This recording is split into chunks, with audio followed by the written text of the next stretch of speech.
আসসালামু আলাইকুম, আশা করি সবাই অনেক ভালো আছেন। তো মালয়েশিয়াতে অনেক সুন্দর সুন্দর জায়গা আছে, তার ভিতরে আমরা একটা জায়গায় ঘুরতে আসছি আজকে।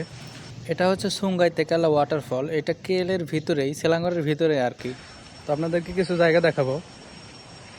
আসলে এই জায়গাটা অনেক উঁচু, এর কারণে আর কি উঠাতে হাঁপায়ে গেছি।